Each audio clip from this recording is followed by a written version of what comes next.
Everybody, welcome back. All right. I need to just introduce you to a couple of more things, and then we'll get going with the things we need to do, the exercises, the practice things you need to do, and we'll move on from there. Now, in the previous video, I talked about the octaves, the number of octaves of the keyboard. Right now, I want to also show you something. Let me bring it up so that I can point it to the camera. This is something called the sustain pedal. If you are playing a grander piano than this, of course you know what I mean by a grander piano. It's always attached to the frame of the piano. If you are playing a keyboard, you can have something like this that you have. It's always at the foot of the piano itself. You could have a sustain pedal, you could have a staccato pedal. This sustain pedal, basically what it does is it sustains what you play. For instance, my hands are off the keyboard but the sound is sustained. But when my legs are off the sustain pedal, for instance, you just hear the sound once and it makes a lot of difference sometimes when you play. Let me give an example of that.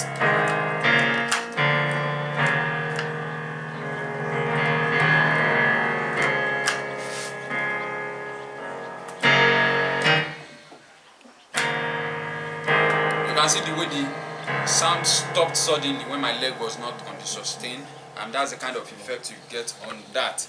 I'm moving on. There are just a couple of other things you need to understand on the keyboard. Let me introduce you to the keys on the keyboard. There are 12 keys on the keyboard, basically 12 keys, and they are represented by the first 7 alphabets in the English letter: A, B, C, D, E, F, and G.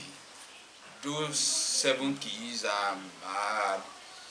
allow me to say permutated and combined to give us 12 keys which we have on the keyboard, and I'm going to show you in just about a moment. Basically, the one, if you are a little familiar with the keyboard, you are familiar with the key C, which almost everyone knows that when you come to the keyboard, you are playing key C on your do, re, mi, fa, sol, la, ti, do. It's called major scale. You can keep that somewhere, you can write it down somewhere. Major scale, do, re, mi, fa, sol, la, ti, do. And when you are talking about the keys, that's exactly what you are dealing with. Playing do, re, mi, fa, sol, la, ti, do. Playing it in different ways on the keyboard or on the piano, as the case may be. Let me give an example of that. It sounds differently, just pay attention. Look at this. This is on key C. Do, re, mi, fa, sol, la, ti, do. Again, it's do, re, mi, fa, sol, la, ti, do. I could do it on key E flat, which is this: do, re, mi, fa, sol, la, ti, do, si, la, sol, fa, mi, re, do. I could do that on F sharp, which would be something like do, re, mi, fa, sol, la, ti, do, la, ti, la, sol, fa, mi, re, do, and so on and so forth. There are other keys. Let me do one more. This is the key considered to be one of the most difficult on the piano. This is the key A. Let me do it on key A so that you see. I will explain how you do this much later in the subsequent videos. You have on key A, you have do, re, mi, fa, sol, la, ti, do, ti, la, sol, fa, mi, re, do. Now, you can keep going on and on. There are 12 of such keys on the keyboard, and like I said, represented by the first 7 letters of the English alphabet. And start from C. You have the D, you have E, you have F, G, and then you go back to A and B, and you are back to C. The best way or the easiest way to identify the C key is the white key before 2 black keys. The white key before 2 black keys. I mean, once you are able to get that, you can't miss it. You might decide not to look at your keyboard just with your fingers. Okay, 3 black keys are here, 2 black keys before it, then the white key before it. This is key C.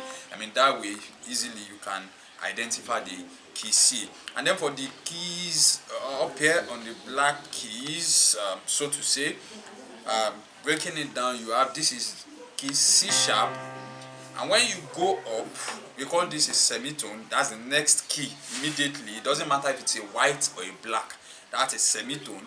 You go a semitone higher, you have the key C sharp. Now, this is C sharp. Remember, this is C, this is C sharp, and then the next one is D. Never forget that. And then the next one is D sharp. D sharp, don't forget that. And moving on to the next one is E. Now, wait a minute over there. Yeah, you could say this is E, and this key is also popularly called E flat. It tells you something. This is D, this could be D sharp, or this is E, and this is E flat. So moving forward, you have a sharp. Moving back, you have a flat. Very important. All right. Now, so moving forward, you have the E, you have the F, you have the F sharp, you have the G, you have the A flat or the G sharp, and you have the A, you have the B flat, or also the A sharp, and you have the B itself, and then you get back to key C. So let me name the keys once more before I end this video. You have C, C sharp or D flat, you have D, you have D sharp or E flat, you have E, you have F, you have F sharp, you have G, you have G sharp or the A flat, you have A, you have B flat or also A sharp, and you have B, and then you get back to key C. Thank you very much for watching. Thank you.